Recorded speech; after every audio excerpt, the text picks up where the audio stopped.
The alien scout ship Veltora floated in high orbit above a quiet blue world. Sensors scanned the surface below, sweeping across oceans, mountains, and sprawling cities full of unpredictable noise.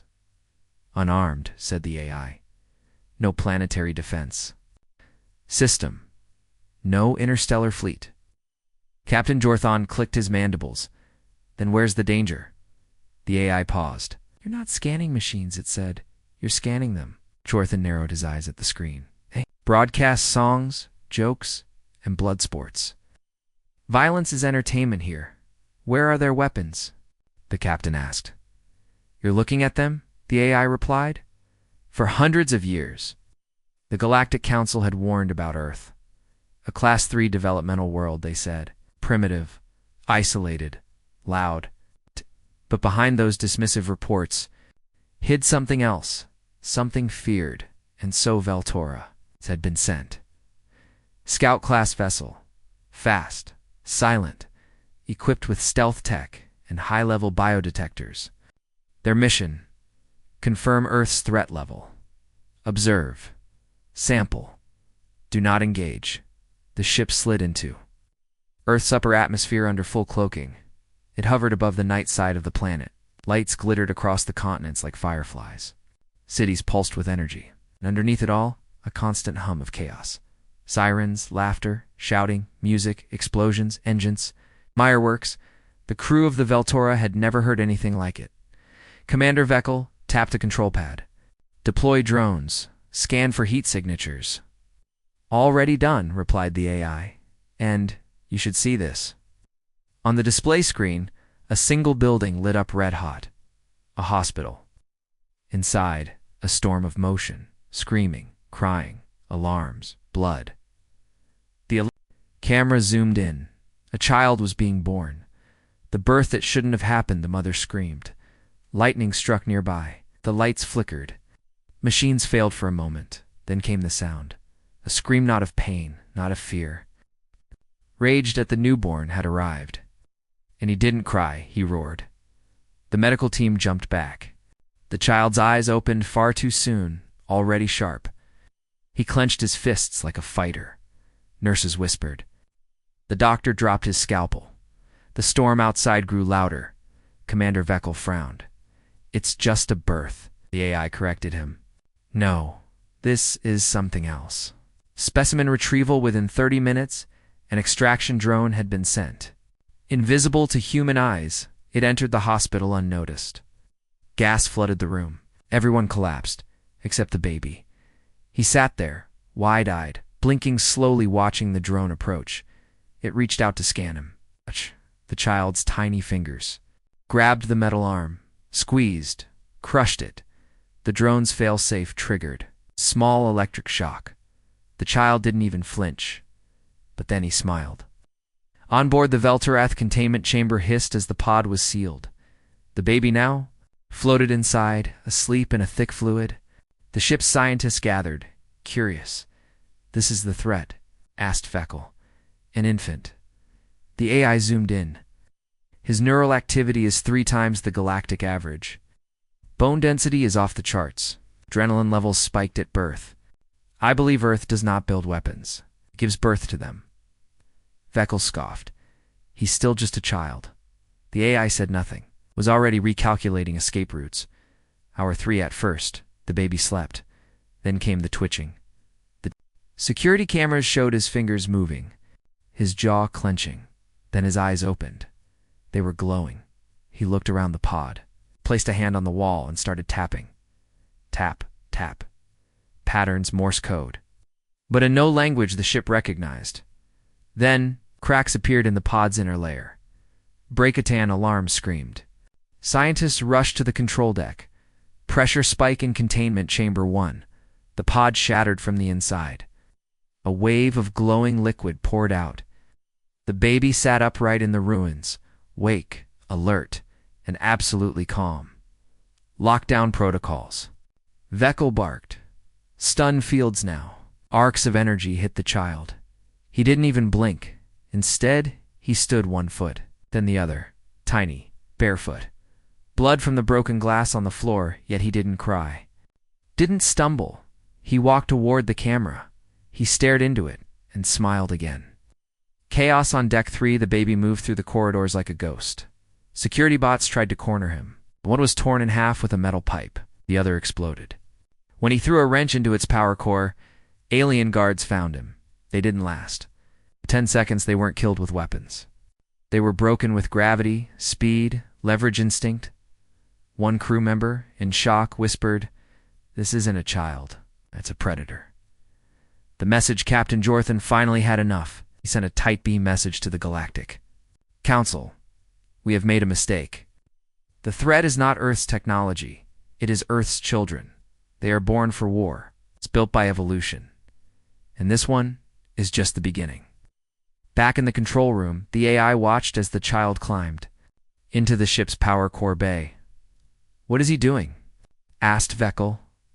Learning, the AI replied, "He's watching us, testing us. He's adapting." The AI paused again. ... And he is not afraid. The escape with sirens blaring, the child accessed the escape pod launch bay. He climbed inside with no words, no tools, and no adult help. He activated the pod. The ship tried to override. Systems failed. Fire broke out. Security collapsed. The pod launched, downward back to Earth. On the ground, somewhere in the forests of Eastern Europe, a small pod crashed. Inside, a baby with glowing eyes stepped out. He didn't cry, he didn't smile, he simply looked up at the stars, waiting for the day he'd go back. Not to escape, to conquer the prison ship. Drenvler drifted in orbit over Jupiter's frozen moon. Inside its black metal halls, there was silence. Total silence, until the sound of metal twisting echoed through Cell Block 7. Security bots rushed in. They found a child barefoot, bloodied, and smiling, standing beside what used to be the containment door. He was 13. He had no weapons, and yet 5 guards were already dead. As the bots raised their rifles, the boy tilted his head and said calmly, "I'm not trapped in here. With you, you're trapped in here with me." Then the lights went out. His name was Nico. No last name, no parents, no records. He'd been found floating in a cracked stasis pod in Earth's upper atmosphere. How he got there, no one knew. The Veltora, the scout ship that once captured him as a baby, had been destroyed. Now, the Galactic Council had him locked in one of their most secure holding facilities. Drenvalar, a prison built for telepaths, shapeshifters, even sundash burners. But Nico wasn't any of those. He was something worse. He was human. The fear test the warden, six-eyed tyrant named Raltic, didn't believe in myths. Fearless humans, he scoffed. Just propaganda. To prove it, he ordered Nico to be tested using the Oblivion lens, a machine designed to project the prisoner's worst fear directly into their mind. It had broken grown warriors, shattered warlords, driven machines insane. Nico was led to the machine. He didn't flinch. The metal arms wrapped around his head. The lights dimmed. The room went quiet, and the machine began. 30 seconds passed. Nothing. 60 seconds. Still nothing then. The machine exploded. The guards screamed and fell back. Smoke cleared. Nico sat in the chair, still smiling. "I liked it," he said. The DNA problem in the lab above the prison. Scientists studied his blood. It made no sense. His bones were denser than any known species. His pain receptors were faulty. They barely activated. His reflexes were faster than council-trained assassins. And most importantly, he didn't register fear. "He wasn't trained this way," said one doctor. "No," whispered another. "He was born this way." The alarm on day 14, Nico escaped his cell. Not with strength, not with violence. He simply watched the guards, timed their routines, then used a piece of loose wire to short the door. The security system tried to gas him. He held his breath for 6 minutes. When the air cleared, 5 more guards were down. Not dead, just unconscious. He didn't kill them. Not yet. The firefight word spread quickly. "The human is loose." Council sent in a full kill team. 20 elite alien soldiers, battle armor, railguns, drones. They cornered Nico in the docking bay. He stood at the far end, hands up, barefoot, eyes glowing faint blue.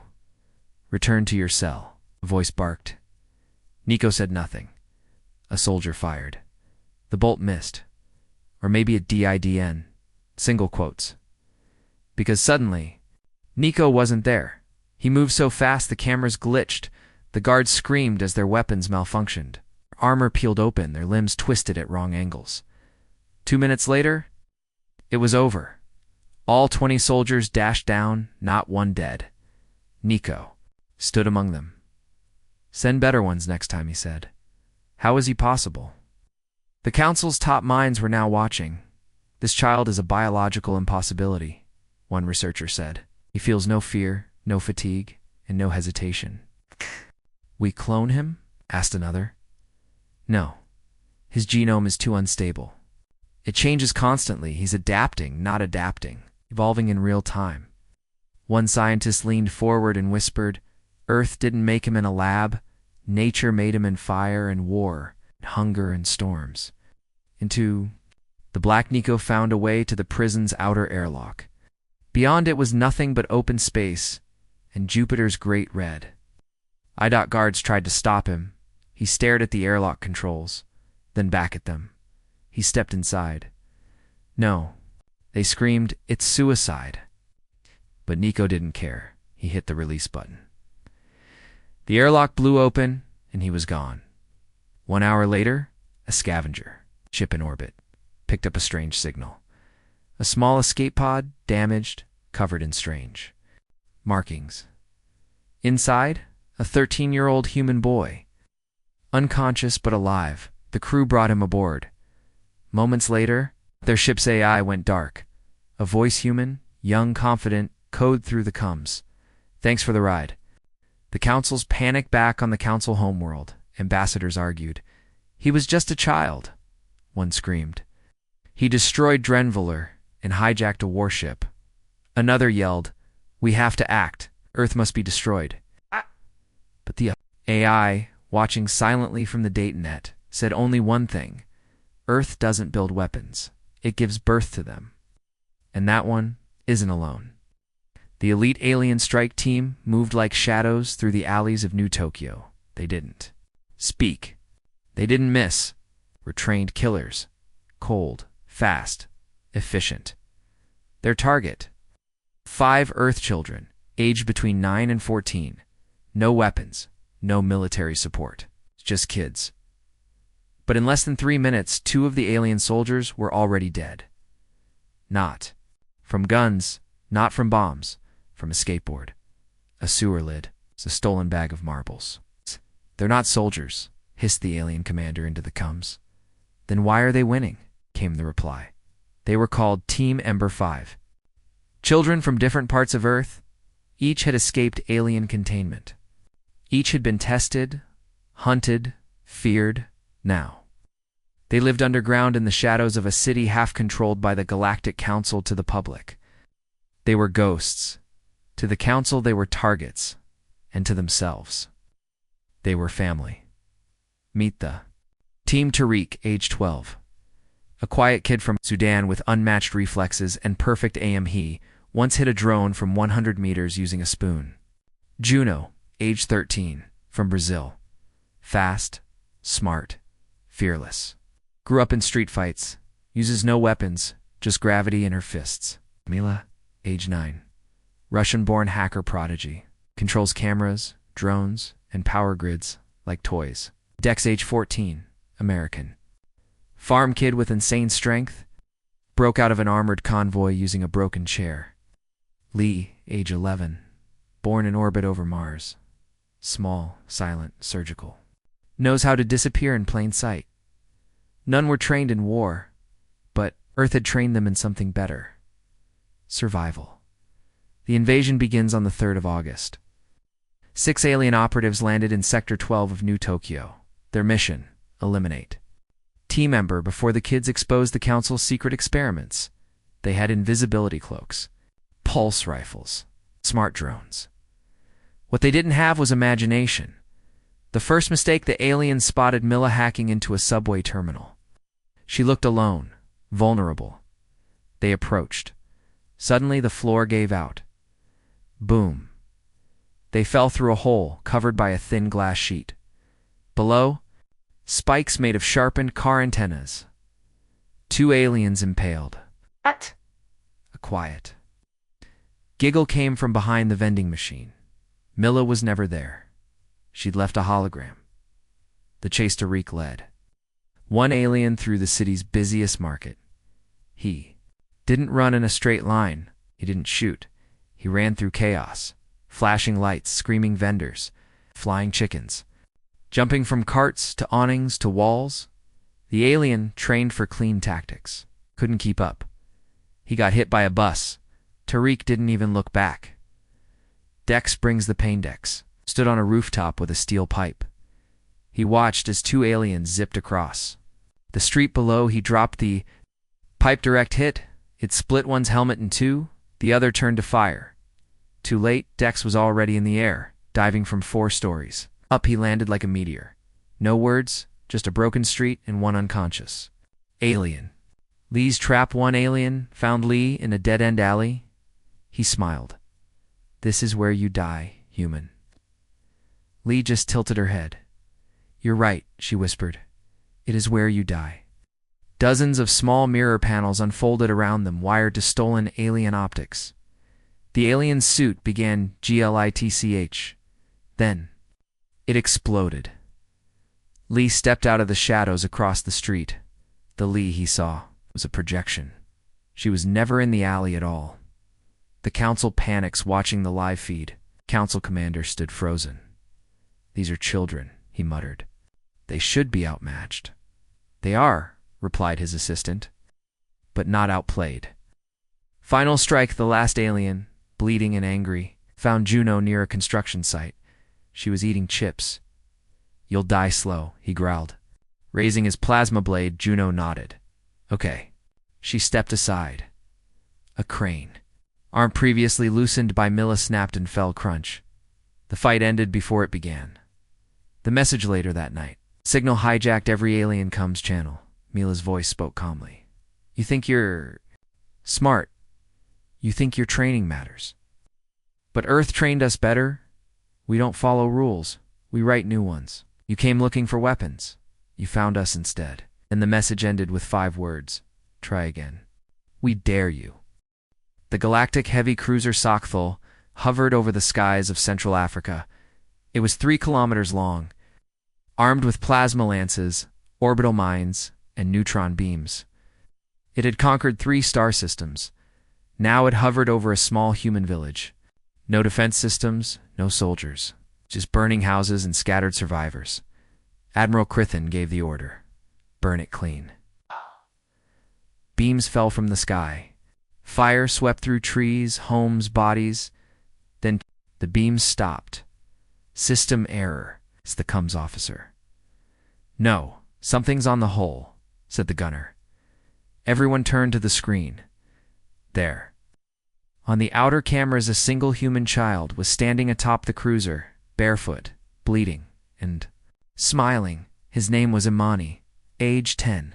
Origin unknown. Training none. Status alive and extremely dangerous. Imani had been born during a raid. His village was destroyed before he was 1 minute old. He had never known safety, never known peace, but he knew how to climb, how to survive, how to break things, and that made him dangerous. The bombing begins when the Sockthul descended. Into Earth's atmosphere, the Council thought it would be a message of power. Instead, it became a grave. The ship deployed its weapons, sweeping across the savannah. Cities, rivers, refugee camps all became ash. But one area resisted. An empty patch of forest. Nothing showed on scanners. No life signs, no weapons. So they bombed it harder. Still nothing. Until one soldier saw something strange in the wreckage. Small footprints. Going up, climbing the monster while the ship bombed the ground, Imani had climbed a mountain of twisted metal, trees, and ruins. He moved through smoke and fire like a ghost. He didn't speak, didn't cry, didn't ask why. His people were killed. He just climbed. And when the Sockthul hovered low for a scan, he leaped. Bare hands. Bare feet, he grabbed the outer armor and held on. No ropes. No suit, no safety. And then he climbed again this time. Up the ship, the hull breached the sock. Thal was a fortress, but it wasn't built for internal threats. Imani reached the upper deck. Found a maintenance hatch. It was sealed with alien tech. He didn't hack it. He tore it off with a crowbar made from melted scaffolding. The airlock popped open. He slipped inside. Panic in the bridge security breach. Screamed the alarm. Human life form detected. The admiral stood, furious. Seal the corridors. Vent the decks. But it was too late. Imani was already in. Security bots closed in. He ducked between them, moved like a shadow, slid under one, pulled loose a cable, and wrapped it around its neck. The bot sparked. Fell. He moved forward. One versus a warship. He didn't know the ship's design. He didn't speak the language. But he understood pressure valves, reactors, and vents. He found the engine core. Open a panel with his teeth gritted. Wired a loop from a nearby drone's power cell. Boom. Minor explosion. Then another. He ran. Planted another charge using chewing gum in a plasma cell. Each blast shook the ship. The crew began to panic. He's just a child? Someone screamed. No, said the admiral. He's a human. In the heart of the beast, Imani moved through smoke-filled halls. He was bleeding, limping, hurt, but he didn't stop. He entered the communications room, slipped inside unnoticed, and recorded a message. You came here to kill us, he thought. We'd run. You thought we'd beg. But Earth doesn't beg. We survive. We'd fight. And when you kill our people, we don't die. We climb your warships.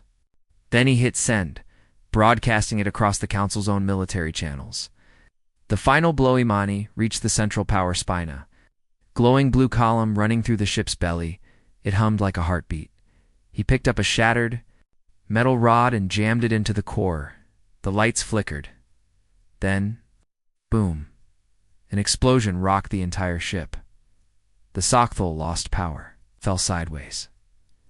Spinning out of control, it descended toward Earth. The crew bailed. Escape pods launched. Alarms.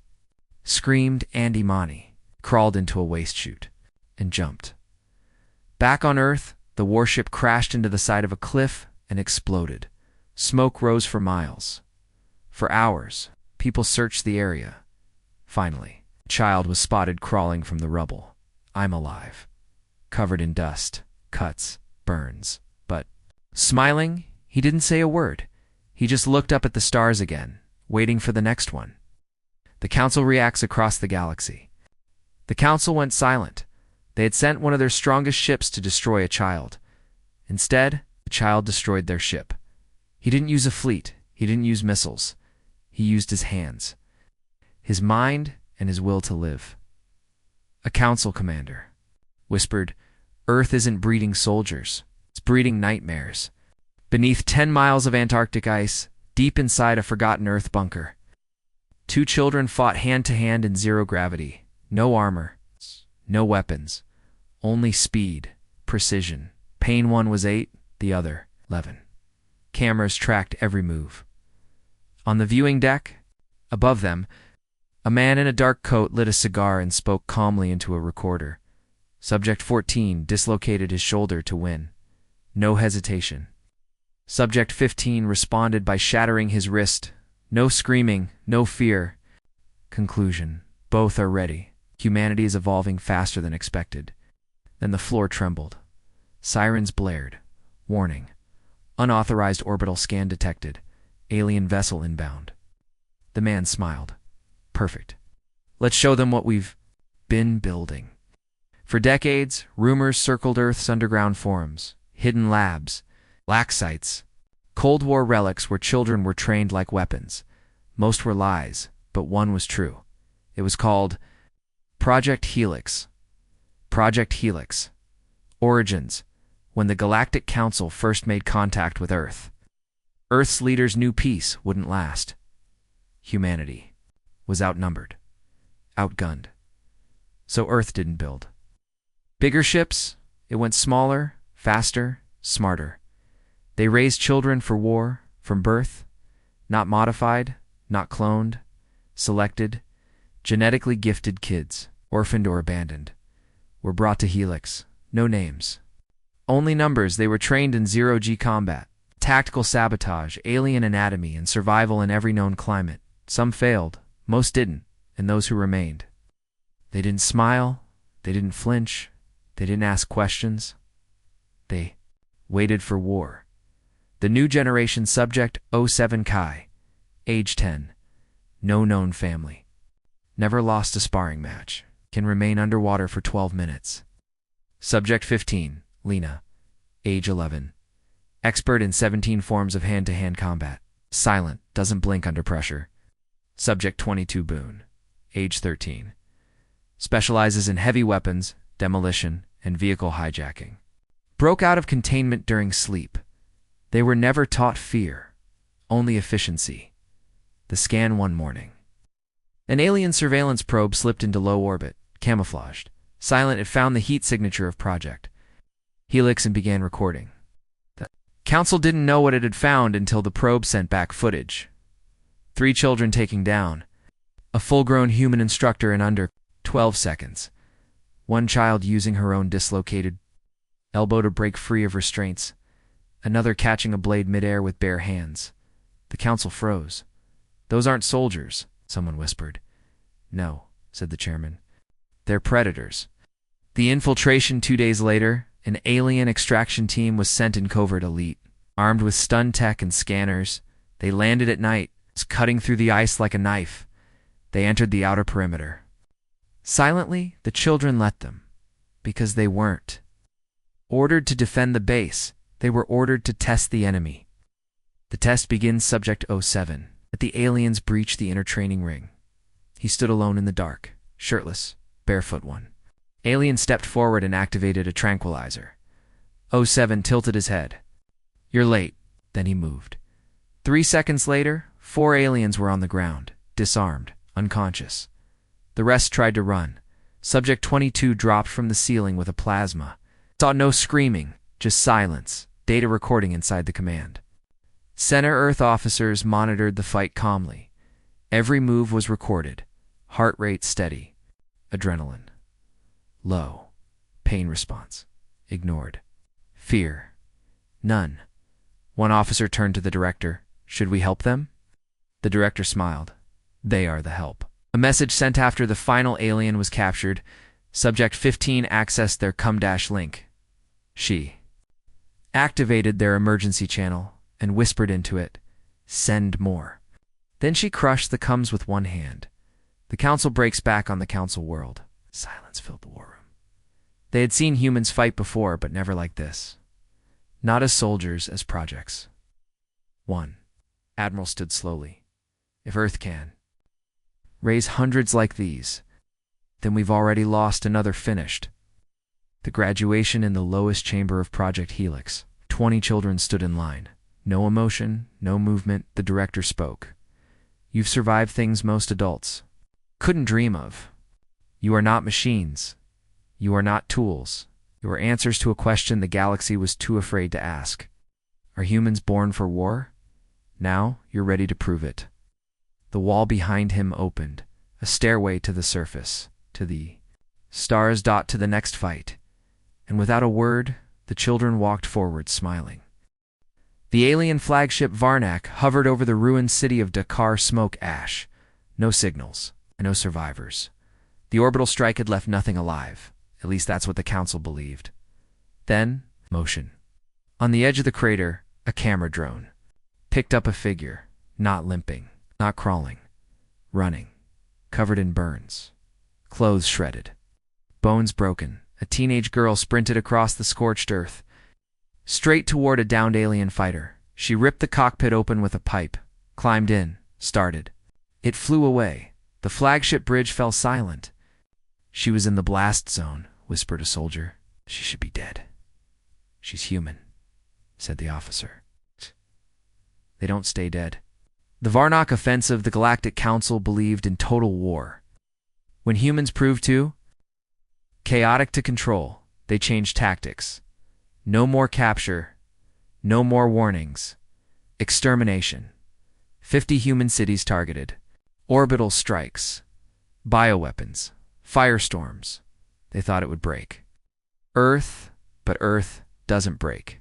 The Dakar Aventicar was hit first. An alien weapon called the Pulse Bloom, designed to fry every neuron in a 20-kilometer radius, biologically targeted to human DNA. When it finished, the aliens landed to confirm. They expected silence. What they got was singing. Soft, broken, from under the rubble. A child's voice, an old human war song. Survivors of the Impossible Scout Team found them. A 7-year-old girl missing half her leg, dragging a metal beam to build a stretcher. A blind boy navigating fire using only sound. A teenager who had survived the full blast, his skin burned, but eyes still burning brighter.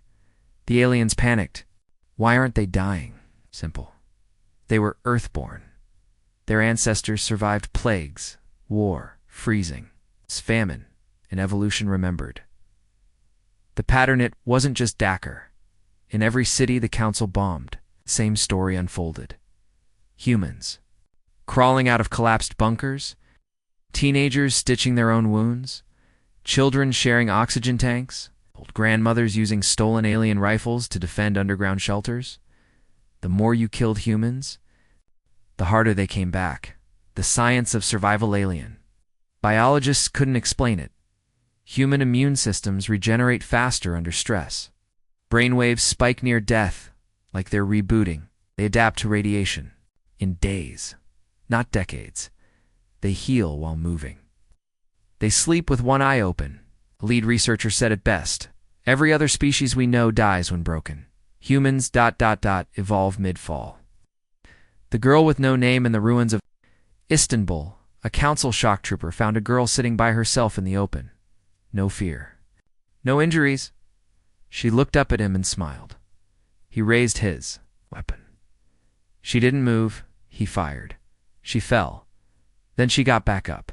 The same wound, same stare, same smile. "I've died before," she said softly. "You're not very good at it." The human protocol. After weeks of failed strikes, the council enacted Protocol Black Flame, wipe out the environment. No humans, no trees, no water. But even then, survivors, humans hiding in the ashes, drinking acid rain, eating dried moss, they didn't just live. They fought back. The realization. Captured alien soldier asked a human resistance leader, "Why? Why do you keep getting up? We broke your cities, killed your people. You have nothing left." Human, a one-armed woman named Rosa, smiled. "You think life is a gift? We don't. We think it's a challenge. And Earth didn't give birth to us to quit." Final message back on the council homeworld. An encrypted message appeared on every major channel. It showed footage of humans digging, patching each other up, smiling through pain. Then, a voice spoke. "You wanted us extinct, but we are fire and flesh. You can kill our buildings, not our will. We don't need peace to heal, or rest to grow. Only need a reason. And now, we have one. Somewhere on a moon base. A human child stitched up a wound with wire.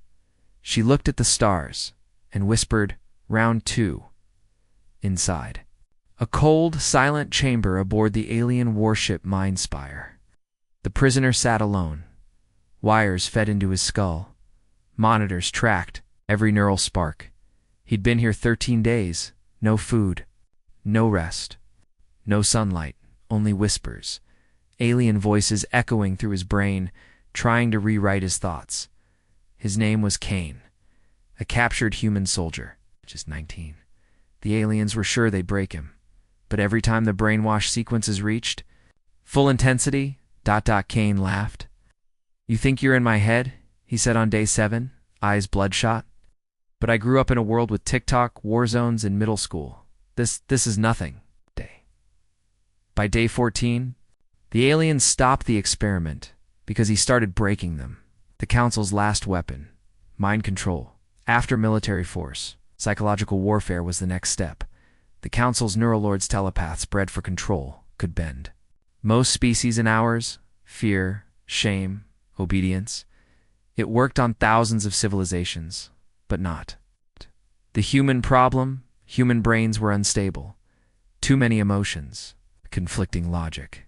Deep subconscious walls built through trauma and stress. Attempts to overwrite human thought caused extreme resistance. Neural feedback loops, false memories attacking invaders' dream barriers, laughter. During fear simulations, one telepath described it best. It's like trying to paint over a tornado with a toothbrush. Case study.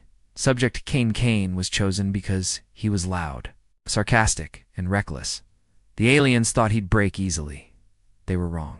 The first session, they showed him Earth's destruction. He didn't flinch. The second, they simulated his own death. He made fun of their graphics. By day 5, hacked their simulation from inside and started changing the background music to Earth rap tracks. If you want inside my mind, he told his captors, better bring popcorn. It's a mess in here. Why humans can't be controlled? The alien scientists eventually admitted human brains were not programmable. They were chaotic, layered, and constantly self-rewriting. They had split attention, emotional override, sarcasm shielding, trauma adaptation, memory masking through humor and denial leaven.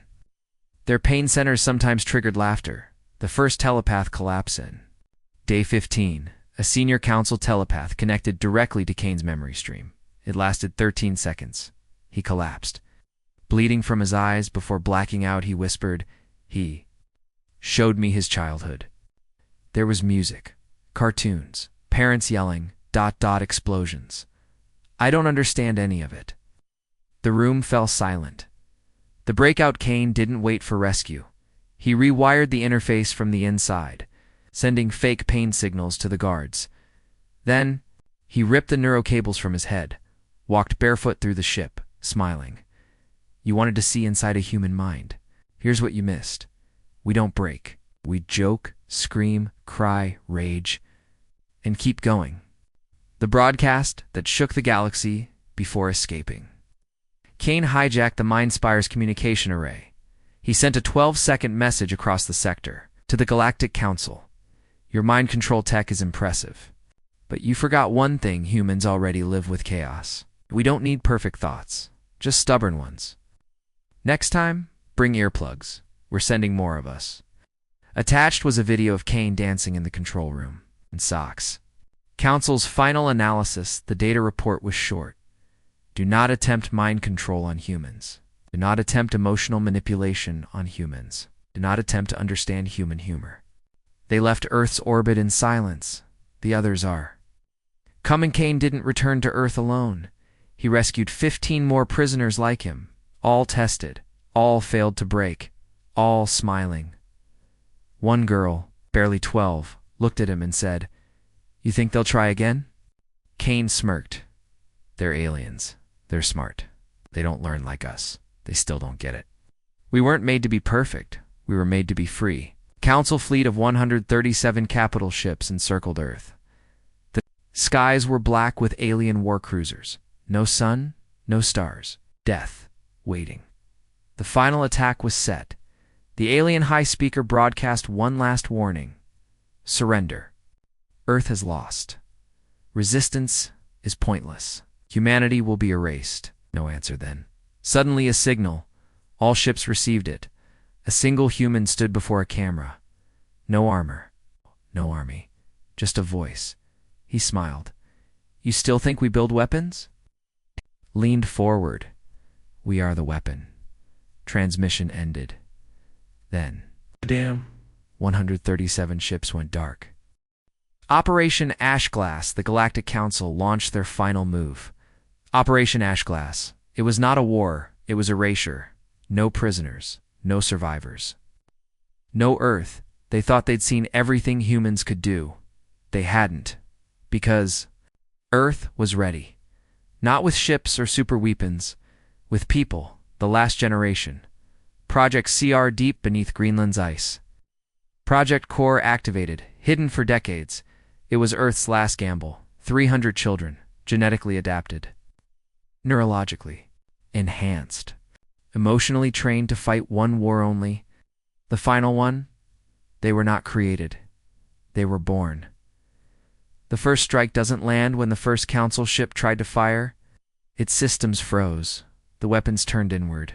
Engines exploded. A teen voice echoed through their coms. Your systems are wireless. Your thoughts are predictable. Your pride, delicious. One core child, just 14, had infected the fleet with thought virus code, built from chaos theory and music patterns. Humans as digital weapons the Council didn't understand. Earth didn't need missiles. It had minds. Right. Minds trained on complexity, contradiction, emotion. The more aliens tried to resist, the deeper they fell into traps crafted by teenagers raised on Earth's pain. The broadcast as ships burned. Classroom human kids standing in front of a CHL Cabo ARD smiling. Each wore a patch. Project Core. They spoke together. You tried to erase us. But we are chaos, memory, instinct, and defiance. You thought we were meat. We are message. We are math. We are the answer to your question. What happens when you push a world for too long? This then, silence. Fleet gone silent when rescue ships arrived. 3 days later, they found nothing. No wreckage, no life, no sound. Just a human voice looped through the void. Your war is over. Council collapse panique spread across the galaxy. The Council fell apart. Worlds abandoned alliances. New colonies placed. Earth symbols on their flags not out of loyalty, but fear. Because if Earth could raise minds like that once, it could do it again. Epilogue. A quiet Earth years passed. No further attacks. Earth never sent another broadcast, but people whispered, the children are still there. There. Growing smarter, stronger, sometimes deep in space, alien ships still pick up a transmission. A child's voice. Calm, warm, unshaken. We were born screaming. You should have listened.